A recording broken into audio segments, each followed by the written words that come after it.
Dneska je krásně, ale včeličky turbujou. Podívej, jak se jim daří. 15 stupňů. První jarní den.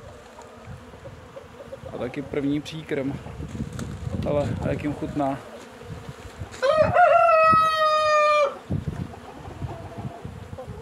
No. Tyhle jsem dal starý rámky z loňska, kde ještě zůstal melicitozní med. Tak oni si to takhle vyžerou.